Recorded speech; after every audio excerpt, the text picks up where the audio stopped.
आपको जानकर आश्चर्य होगा कि हनुमान जी के 5 सगे भाई भी थे और वह पांचों ही विवाहित थे। इस बात का उल्लेख ब्रह्मांड पुराण में मिलता है। इस पुराण में भगवान हनुमान के पिता केसरी एवं उनके वंश का वर्णन शामिल है। इस पुराण में वर्णित है वानर राज केसरी के 6 पुत्र थे, जिनमें सबसे बड़े पुत्र हनुमान जी थे। एक बार स्वर्ग में रहने वाली अप्सरा अंजना को एक अर्षि ने शाप दिया था कि जब वह किसी से प्रेम करेगी तो उसका चेहरा बंदर के समान हो जाएगा। अतः उन्होंने भगवान ब्रह्मा से मदद के लिए गुहार लगाई। भगवान ब्रह्मा की कृपा से उन्होंने पृथ्वी पर मानव के रूप में जन्म लिया। बाद में अंजना वानरों के राजा केसरी के साथ प्रेम करने लगी और दोनों ने शादी कर ली। अंजना भगवान शिव की परम भक्त थी और उनकी भक्ति से प्रसन्न होकर भगवान शिव ने उनके पुत्र के रूप में जन्म लेने का वरदान दिया।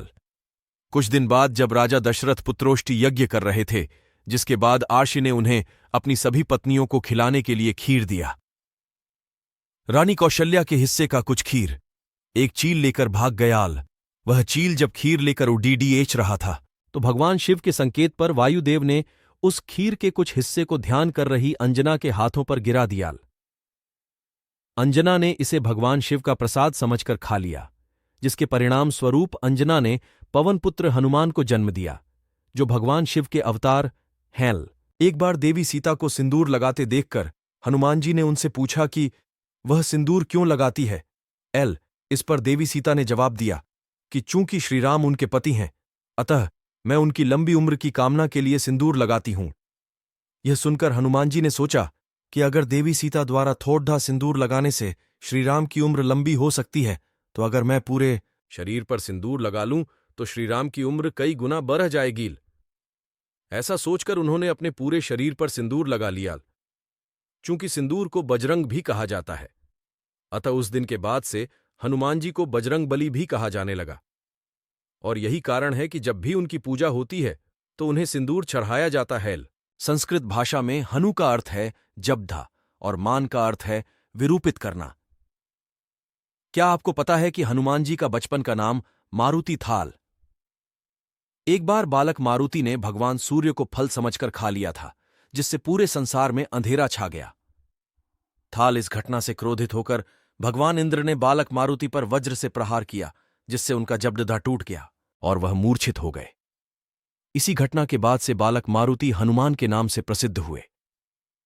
आपको यह जानकर आश्चर्य होगा कि ब्रह्मचारी होने के बावजूद हनुमान जी एक पुत्र के पिता थे। हनुमान जी के पुत्र का नाम मकरध्वज था और उसका जन्म एक मछली के पेट से हुआ था। जब हनुमान जी ने पूरे लंका को जलाने के बाद अपनी पूंछ और अपने शरीर को ठंडा करने के लिए समुद्र में डुबकी लगाई तो उनके शरीर से निकले पसीने को एक मछली निगल गई। बाद में उसी मछली के परत से मकरध्वज का जन्म हुआ। हनुमान जी का जन्म पवनदेव की कृपा से हुआ था। लेकिन क्या आपको पता है कि भीम का जन्म भी पवनदेव की कृपा से ही हुआ था? जब महाराज पांडु अपनी पत्नी कुंती और माद्री के साथ वन में रह रहे थे, तो उसी समय महारानी कुंती ने पुत्र प्राप्ति की इच्छा से पवनदेव की आराधना की थी, जिसके परिणाम स्वरूप भीम का जन्म हुआ था।